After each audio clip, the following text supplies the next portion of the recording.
And we start with quite the interesting change of events. The ongoing investigations into the 7.8 billion shilling scandal took a dramatic twist today after the Office of the Auditor General told a parliamentary committee investigating the scam that it made typo errors for monetary amounts that allegedly benefited two companies, namely Shop and Buy Limited and NanoPay Limited. NTV's Seth Olale, who attended the heated session at Parliament Building, also reports that the directors of the two companies failed to appear for questioning before the Legislative Committee, raising more eyebrows.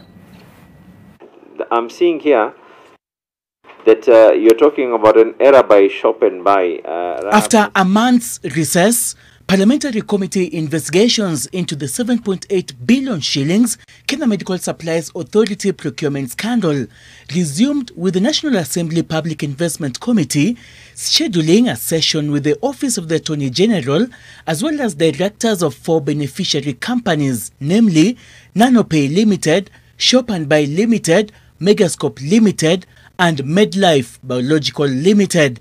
The Attorney General's office, through a written submission, informed the parliamentary watchdog that it had made a typographical error on amounts under investigations for NanoPay Limited and Shop and Buy Limited.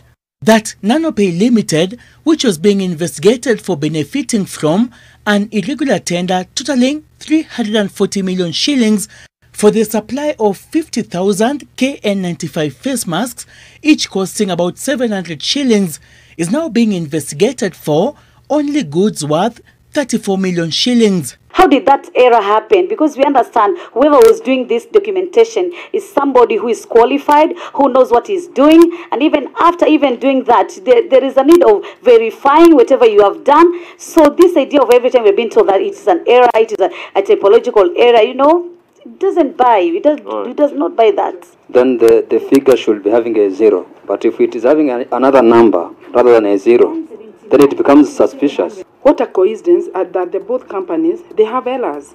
And that is why those suppliers should appear to us. We need to see all the LPO document. We need to see the LPOs, the tender document.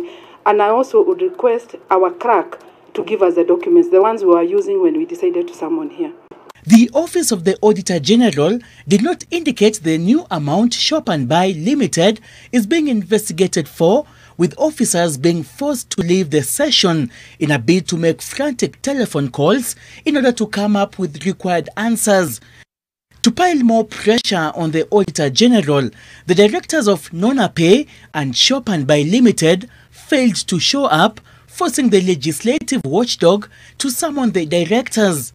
To send us an affidavit and not give us the opportunity to interrogate and to question, I think is taking the committee for granted. Shop and Buy received a lucrative tender from KEMSA totaling to 970 million shillings for supplying face masks and PPEs.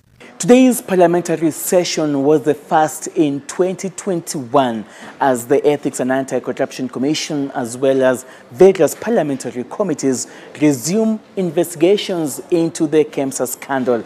They are targeting 102 companies allegedly involved in the procurement irregular scandal. Seth Olale, NTV, Parliament Buildings.